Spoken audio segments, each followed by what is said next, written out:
Welcome everyone. Thank you so much for joining us for today's webinar. My name is Hannah Parrott. I'm the Marketing Event Specialist here at TAPCO, and I will be your moderator today.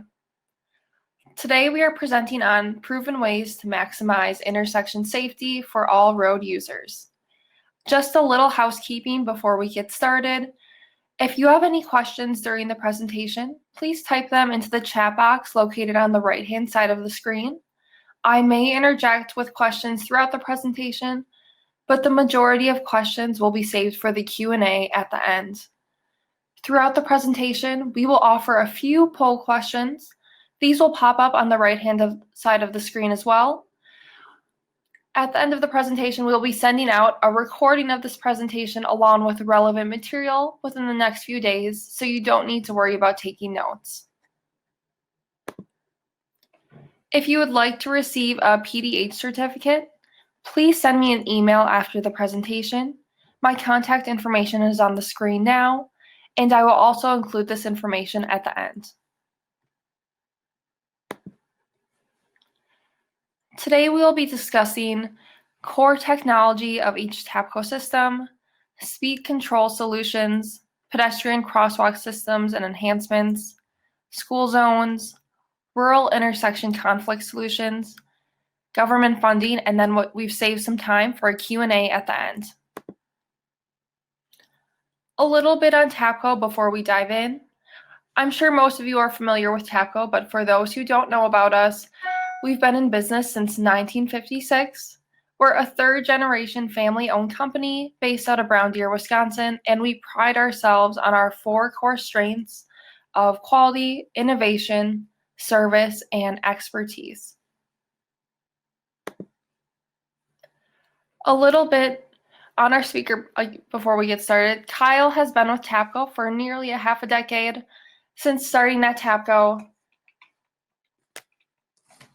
Kyle has worked in multiple different departments and has become very well versed on our TAPCO product line and distributed product lines. Through his vast knowledge, Kyle strives to guide customers to the right solution for their unique situation. Now, without further ado, I'll turn the time over to Kyle. Taking some time to talk a little more about the TAPCO IWS lines that we have. Like Hannah said, we're going to go over just a few specific items today. Hoping that this will last maybe 45 minutes. If obviously there's any questions, you guys feel free to interject in the chat box. Otherwise, just wait till the end or wait till we're finished and shoot me an email. Either way is fine. So number on the screen is my cell number. So easiest way to get a hold of me is there. And then obviously the email is just as easy as well. So again, thank you for your time, and we'll kind of get rocking and rolling here.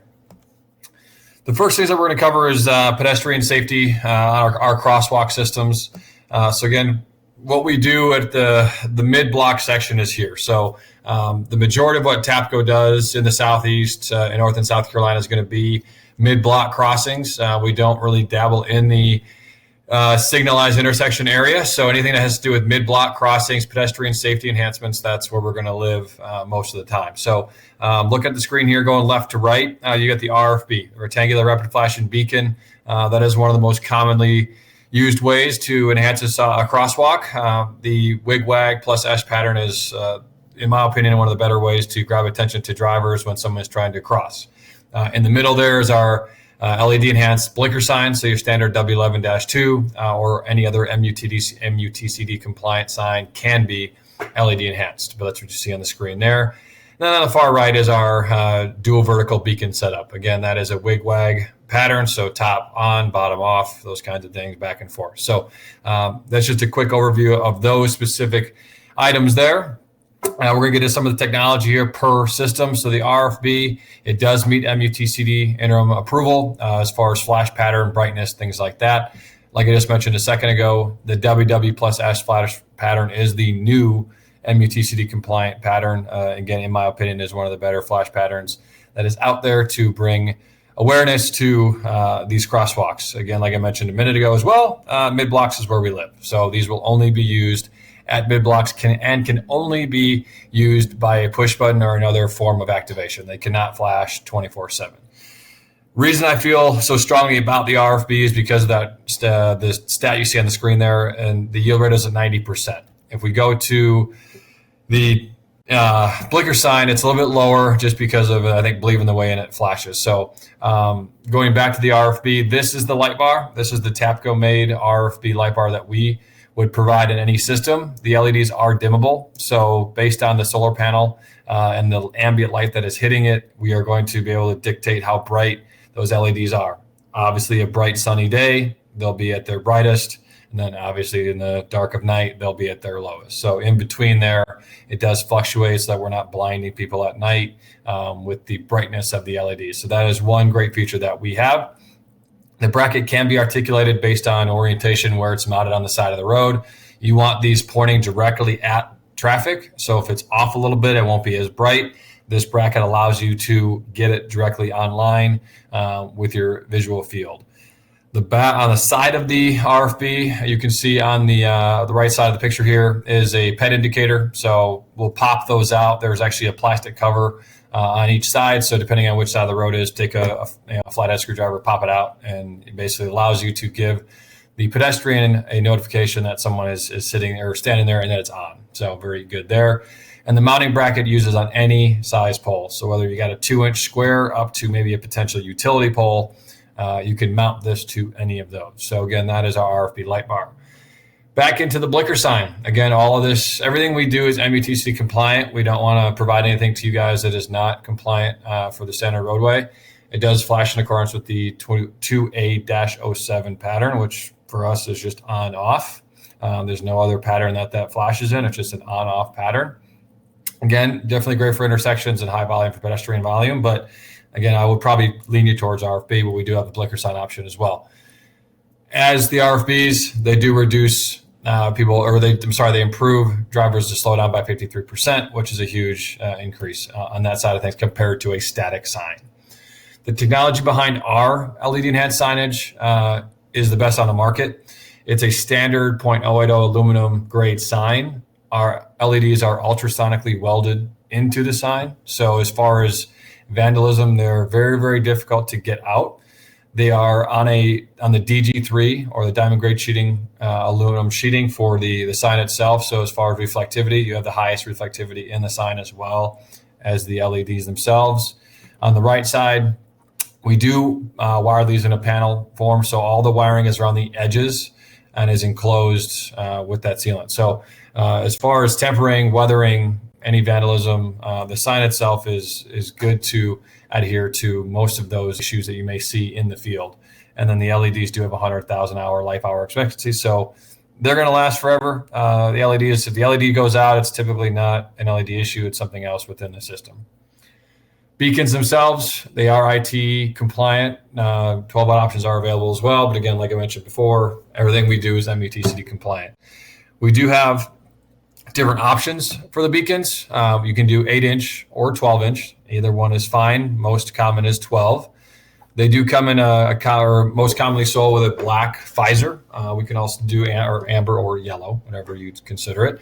If you'd like that, the back of the housing is typically yellow. We can also do black. So if you're looking for an all black beacon, we can give you the arms, the back plate, as well as the visor in black or in all yellow. It's totally up to you guys. So that is just a little bit of an overview on the IWS technology of the beacons, RFBs, and blinker signs. Let's transition into our activation methods. So as we talk about mid-block crossings, clearly unless they're flashing 24/7, which would either be beacons or blinker signs, they have to be activated by something. So most commonly used is a Bulldog push button. That's just your on, you hit it, turns it on, makes a quick beep, turns the system on instantaneously. So that's your push button. We've just come out with the INX push button, which is accessible and audible. So it looks very similar to the Bulldog, but has the ability to be audible. And that's something we'll go over here just in a moment. We do hardwired push button bollards, which is what you see in between the two push button pictures there. We also can do wireless. So they both look the same. It's just a matter of how they're wired and what we provide as far as communication. So those are your push button options. This is the INX push button. So like I mentioned a second ago, we have a touchless option, which is the IDX. If you have any interest in that, just get with us afterwards and we can provide additional information on that. But the INX is a Bluetooth operable push button to implement whatever saying you'd like to have in there. I know there are preset different sayings that can go in there all through the app that is used through Polera. But again, if you want to try to utilize this, it's brand new. So we're all kind of going with the flow and trying to figure out how we're going to utilize it in different situations and different cities require it. But if you want information on this, please get with us after the presentation and we can definitely discuss that. Moving into the thermal detection option, we partner with FLIR. So FLIR is our thermal detection option that we have. So it's obviously great for passive. So as soon as somebody enters a detection zone, the system is going to turn on until they leave the zones and it times out. So that's what's great about this. It takes away the, oops, I didn't hit the button factor. Oh, I didn't see the button. Oh, I'm on my cell phone. All those different distractions that we have when we're out walking on the roads or trying to cross the street. This particular technology allows you to avoid that and allow you to turn the system on automatically. So it uses infrared heat profiles. So as soon as you enter a zone, it recognizes you're a person and it turns on. Pretty simple and self-explanatory there. We do use multiple activation zones or configurations. And the reason for that is we want to make sure we have the layout correct. So we'll have basically a zone down at the entrance to the crosswalk, and then we'll have an extended zone towards the middle last quarter of the road, so that when the person leaves the zone, they only got a few more steps outside of the street, and the system will time off seconds later. So that's typically how we lay it out. But again, each crosswalk is a hair different. So we would obviously do that with you guys on site. These do operate in total darkness. It does not matter time of day, does not matter weather. None of that stuff affects these particular cameras. So sun, shade, rain, wind, snow, sleet, it doesn't matter. These things are still going to work as they should. This is just a little bit closer, I guess, overview or preview of what we would do for detection zones. So you have the present side on your left. We're going to configure the zone with those orange dots. We'll drag, pull, drop, and then we'll do directionality at the end. So once we have the zones dictated, then we're going to go in there and we're going to provide the right directionality so that we make sure we catch all the individuals coming into a crosswalk. The directionality part of it's great because in certain areas where you don't have a crosswalk, maybe where people are going to come off the side of the road and actually not enter from the crosswalk of itself, where you have the handicap placard down there, we can still catch them if they come from the side. So again, just a little bit of an added on technology when it comes to thermal detection. We also do have IR infrared bollards. These bollards can be placed up to 25 feet apart, so you can actually separate them a good distance. So they're great for corralling. I will say they're great to give a visual for pedestrians to, hey, I got to walk through those things to turn it on. That's the one thing that's nice about them. I would say as far as cost relation goes, they're going to be a little more expensive than normal. But as far as if you got a budget that fits, these are definitely a great option. They can be powder coated any color, so they can fit the mold if you're doing an uplift of a streetscape, or you're putting it down a university, or you're putting it in a downtown area where you've got forest green as your color. We can paint these things and make them blend in with everything else that's on the street. So they are directionality operated, but they're also wireless operations as well. So they get put in the ground with a footing, put them in there, turn them on, and they're going to operate with wireless radios that are connected to the cabinet. So they're great for those uses. They're great for preemptive on bike paths, so we can put them further off the road, and as soon as a biker breaks the plane, turns the system on as they approach the road. So there's a lot of different unique uses for these, but again, it just depends on situation, depends on budget, and how you want to implement them. Getting into some of the enhancements that we have for our pedestrian safety systems. First one's going to be our Safe Walk Crosswalk Illuminator. This was released just about over a year ago, so it's fairly new, but it's an amazing option to add on to either an existing system or a brand new system. What you see on the right-hand side is a full live picture of these being in use in Milwaukee. So as you can see, they're extremely bright. They, instead of having to go in there and put in street lighting, these allow you to bring awareness, visibility, and obviously extremely bright lights to a crosswalk, and it give the driver visibility of the person crossing the street. So that's the main key. The most important part about that is what we're doing and why we're doing it is to enhance the safety for the drivers, obviously, and the pedestrians crossing the street, so they can both be seen at the same time. So you can kind of see the details of that there. But again, they work in conjunction with any of our IWS systems, whether it's an RFB, whether it's a blinker sign, or it's a beacon system. They all do work coincidentally. They don't hang over the road. So as you can see in the picture, it literally just sits right on there, right on off the pole. This a little bit closer view of what you see on the illuminator itself. As far as brightness, it does exceed the 20 luck recommendation by the FHWA. So as far as being bright, as you saw on the last slide, it's extremely bright. There's no ifs, ands, or buts about it being bright enough. But like I said, it can be added to any existing or new TAPCO system. So there's a few details on the slide here that go over, as far as the light beams, the floodlights, those kinds of things. Take the time to read those. But in my experience, people have been extremely happy with these, especially in those areas that do not have any street light at all, or it's just not well lit in general. So if you've got some street lights, but it just doesn't give the lighting to the crosswalks that a city or a DOT or a county would like, these for a very small cost can actually increase the safety tenfold. So definitely something to look at and consider. But again, it's just an add-on. This is not something that comes standard. If it's something y'all would want to look at, just like I said, let us know. Getting into the CVI stuff, so connected vehicle interface. This is a world that we'll all be living in shortly, but some of the major cities across the country are already dabbling this into their existing systems, into some of their signal parts of it, also in mid-blocks intersections too. So what we do is we'll upgrade any new or existing AC or DC systems with our CVI interface, which goes inside of our cabinet or as a separate cabinet depending on layout. Excuse me. What that does, it commits or communicates with the RSU. So any roadside unit that's out there, we work with a lot of different manufacturers there, so I won't kind of pick one or two.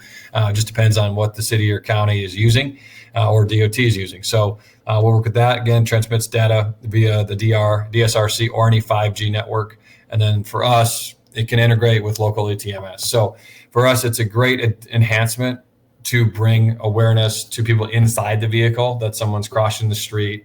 You got a sharp curve ahead, any high water situations, whatever we may be utilizing that CVI hardware in, we want to make sure we're providing the right information to those individuals. So like I mentioned a minute ago, the CVI hardware that we provide communicates with a RSU or a roadside unit. So you can see a picture on the left and then obviously a picture on the right of what that RSU is doing. So we're communicating from the crosswalk per se as an example to the RSU. That RSU is then communicating to the vehicle, giving them the right information for that specific system. So if I was a pedestrian crossing the street and that system was intertwining with a CVI network, I'm hitting the button, the signal's being sent to the RSU. The RSU is then sending a signal to the vehicles in the area, telling them that there is a pedestrian in the crosswalk. So very unique, very high-tech situation, but if this is something that anybody's interested in looking at, please get with us. We'd be more than willing to discuss this additional feature with you. Getting into our BlinkLink. So the BlinkLink software is something that this is all TAPCO enabled software that we've designed over the course of the last probably 10 to 15 years. It is very user-friendly. So if you're used to using Google Maps, for instance, or anything like that, it's very similar to that when it comes to the map itself. And then working your way through the software itself is very, very easy. So the road access is great. It's done with an IP address. So if you've got a cell phone, a tablet, laptop, desktop, whatever, anything that's got internet on it, you can pull this up. So that's what's great about utilizing BlinkLink is you can get it from anywhere and allows us to really go in there and customize whatever you may have in the field and you're using the BlinkLink software on it. So that's a quick overview on that part of it. As you get into some of the different features of BlinkLink, school zone systems are huge. So the picture you see on the right is what you'd have as a typical home layout screen if you had a bunch of school zone crossings. So if you got school zones in those areas, you get a list of each one of them. You can click on each one. You can put subfolders in there, different ways of organizing some of the different systems in your city.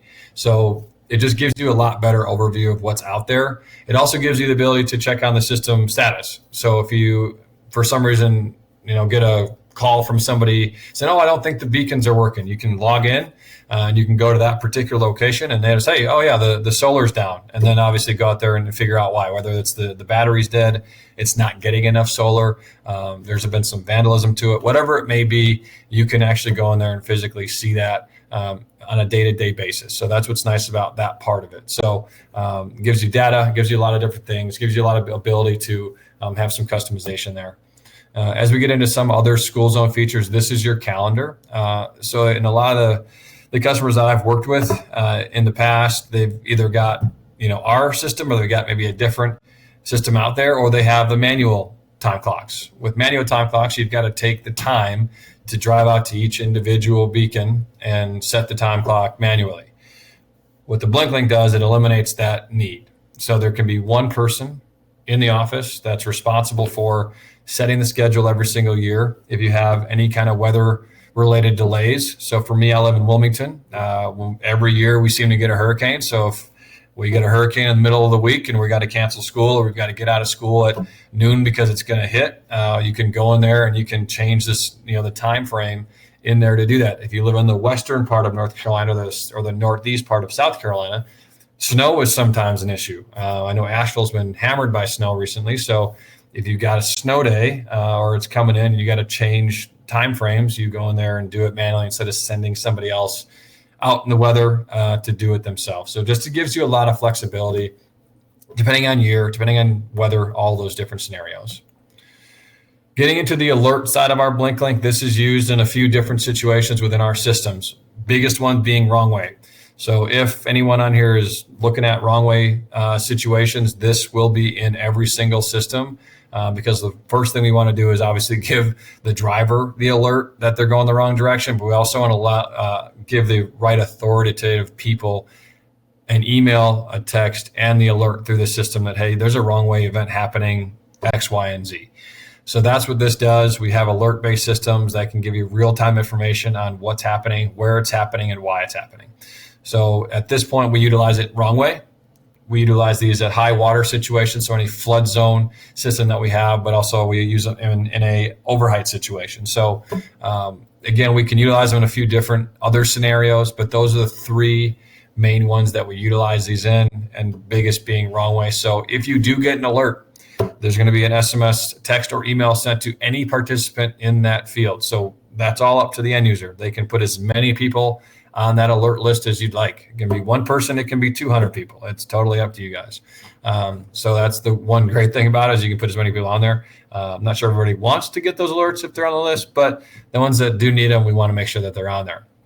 If you have imaging and video capabilities on that system, you will get those images and videos almost instantaneously. So you'll know make and model of the vehicle, time of day, you'll know where it's going, if it turned around, all those different things. If you've got it on a flood area, you can actually see if the road's flooded. There's just a lot of different things that we can do when it comes to alerting you and giving you alerts. So that's just a quick overview of the BlinkLink on the alert side. But again, we can get into that a little bit more if you'd like to.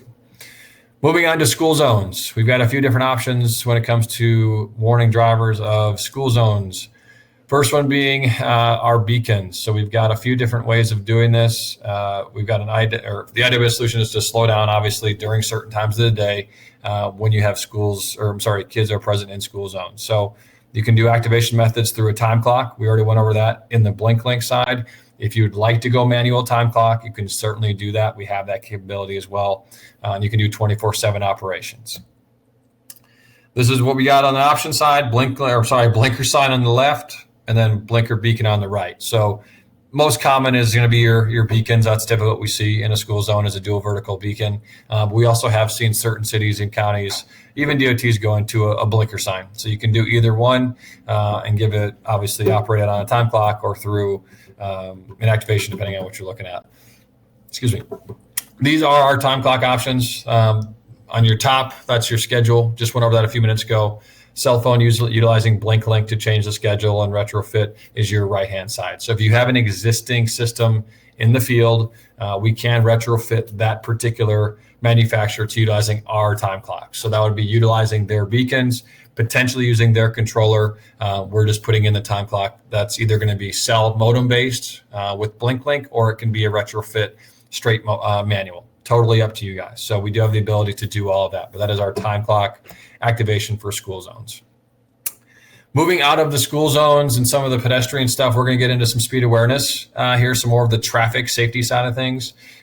With us, we have a agreement with Traffic Logics. That's our manufacturer for our radar feedback signs. We've got a lot of different options when it comes to radar feedback signs. So you can see on the screen here a lot of different bullet points as far as what we can provide, the colors, built-in sensors, those kind of things.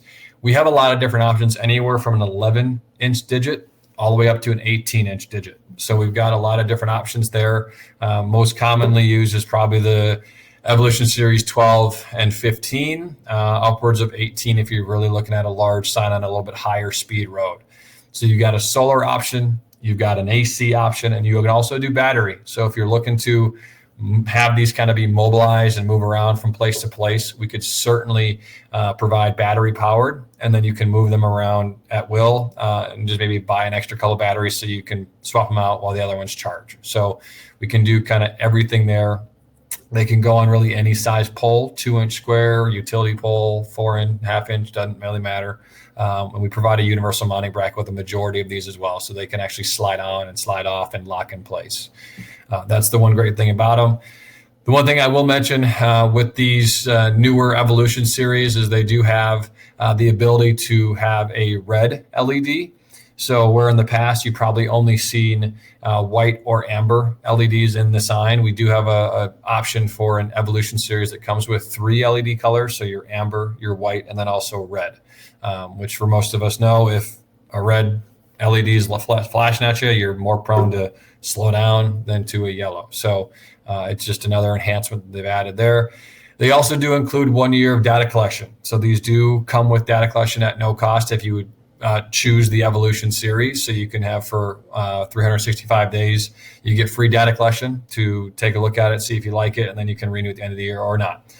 They also come with Bluetooth data collection. So if you do not want to get it through the cloud and be able to access it remotely, you can certainly drive out to the sign and park next to it and pull the data with the Bluetooth. So you've got both options. But again, these are just another great way to try to reduce speeds in certain areas. We do have some combination options if anyone would be interested in that. We can do a blinker sign with a radar feedback sign. So either that blinker sign can go 24/7, or it can turn on when a violator is going over the speed limit. So if the speed limit is, as you see in the picture, 20 miles an hour and someone's going 45, the blinker sign obviously would turn on. If they're going 19 or 20, it will not flash. Or you could even set the threshold at 5 over. If they're going 25, it won't flash, but anything over, it'll flash. You got a couple different options there. You can do a school zone, intertwine it with school zone. So obviously the school zone when flashing, that will only be on, during school times when kids are present. So you'll have the ability to turn that on, but the speed obviously can work all the time, or it could also work on a time clock. So that can be running all day long or only when those the school zone sign is visible. Same thing with the beacons. And the last slide or last system per se that I'd like to go over today is our rural intersection conflict warning system.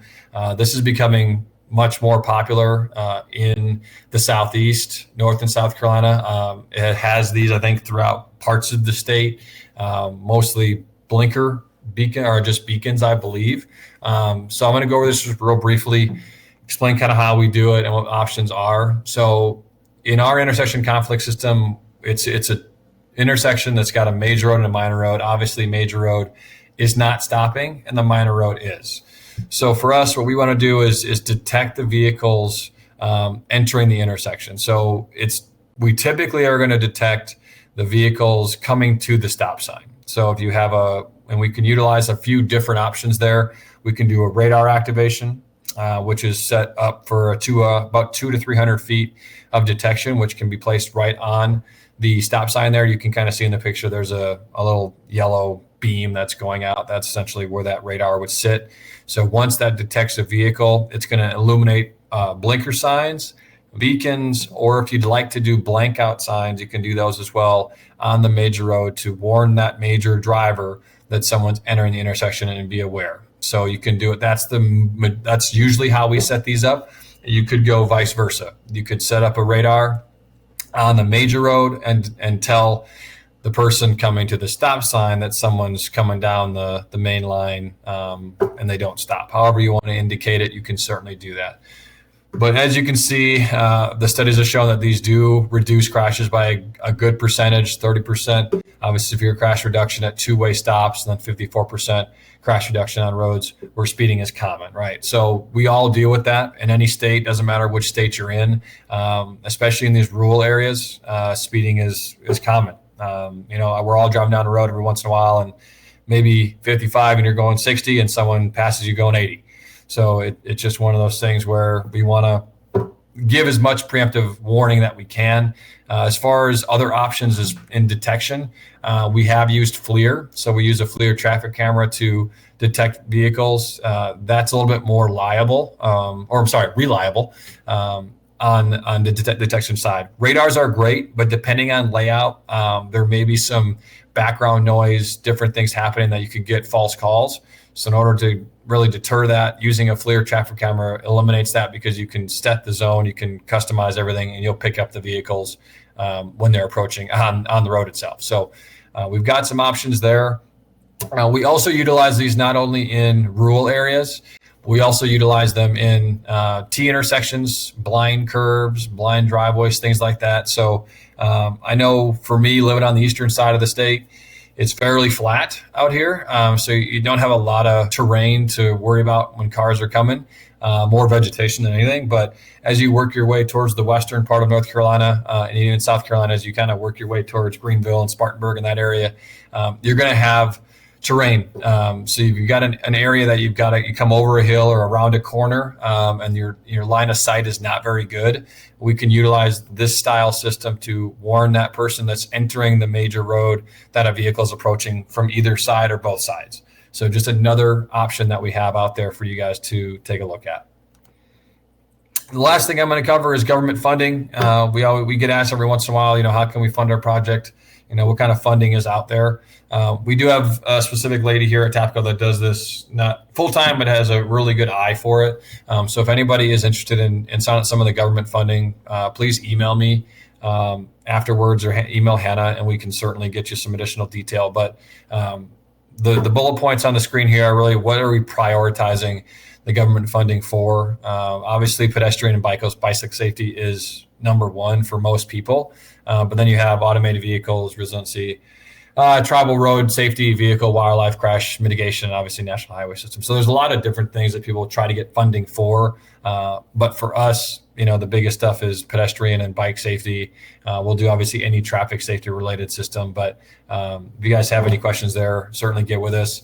And then these are some of the grants that people can look into at this point. Like I said before, I don't know a whole heck of a lot about some of these. I'm aware of them, but if you guys have any you want to get some real information and some detail on them, please get with me and I'll get you to the right person that can give you some of this. She spends a lot of her time doing this. So I want to make sure that you guys get the information that you're looking for on some of these funds. So I know government funding is huge, especially during this time that we're in. Not everyone's in the best budgetary stage. So if we can get any kind of government funding to help improve safety on our roadways, the more the merrier. So that's a positive there. If y'all want to read anything on any of the budgeting or any kind of things that we have as far as information goes on any kind of grants out there, those kinds of things, please go to our website. So if you go to tapconet.com and go to resource, under that resource tab, you'll see Safe Travels blog. And then in there's a bunch of different blogs that we've put in there over the course of the years. I don't know how many pages there are, maybe 4 or 5 different pages, but filter through them, find the ones that are interesting to you. Anyone that's talked about grants, obviously take a look at those. But if there's any other studies in there or any other blogs that we've posted and you're interested in them, or they sound like something you maybe want to do in your city, county, or DOT, please let us know and we can kind of go from there. So again, I think I was a little bit shorter on the time I thought, but if you have any questions, feel free to let us know in the chat box. I appreciate everybody's time. Hopefully I was informative. I gave you guys some good information on what we can do and things like that.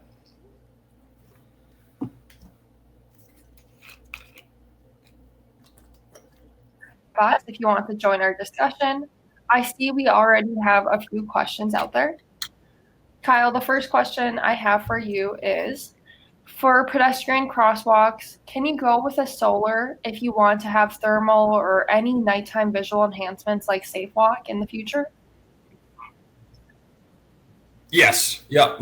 All of our systems, I don't know if I'm sorry if I didn't say that, but all of our pedestrian systems, 9 times out of 10, can be solar regardless of features. So if you're looking to have FLIR activation with Safe Walk, that is not a problem. We would just increase the solar package to compensate for what we want to have on the autonomy. So for any just kind of an overview on that part of it, any solar system we put out there, we want to give you at least right around 7 days of autonomy. So if you go 7 straight days at any sunlight, that system is still going to work. So and being in the Southeast, that doesn't happen very often. So if it did, Mother Nature didn't want us to have that system running, I guess, that day. But yes, you can certainly do solar regardless of what's on that system. No big deal Great. there. Thank you, Kyle.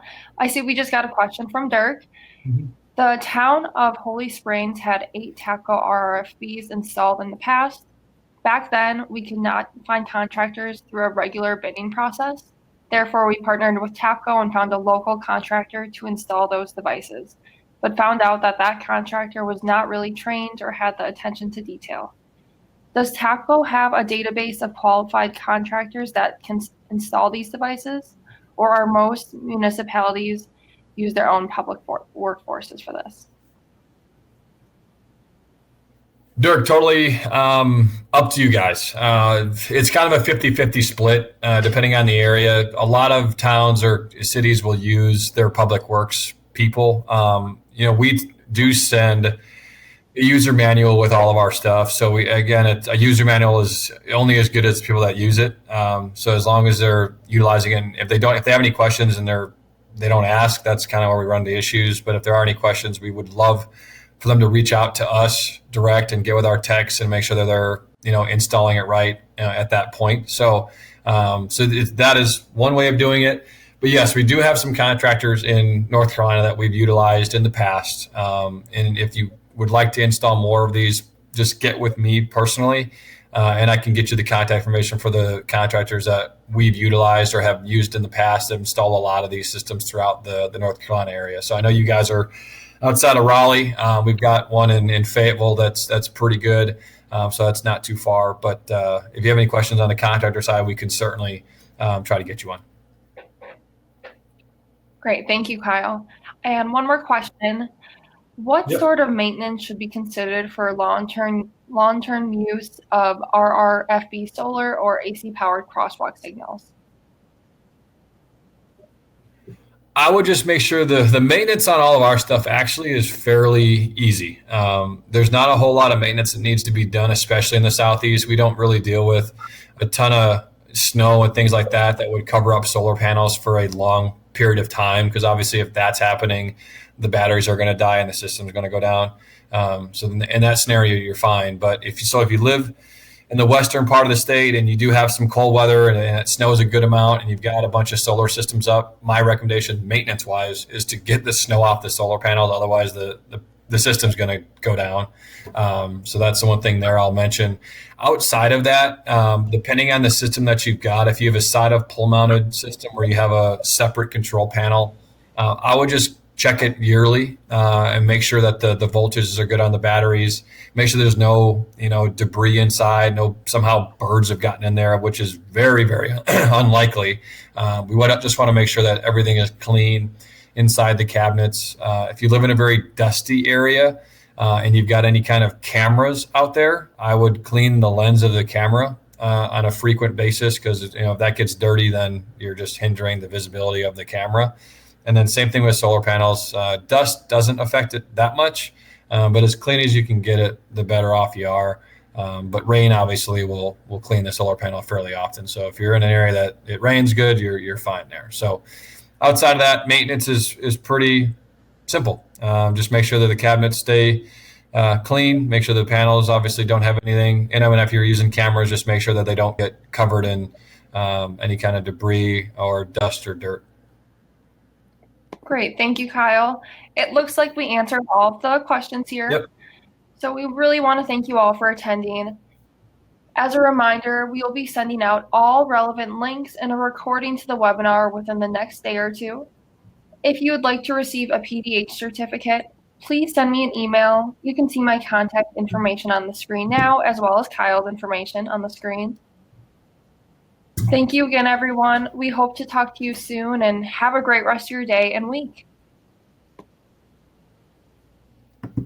Thank you, guys. Appreciate your time.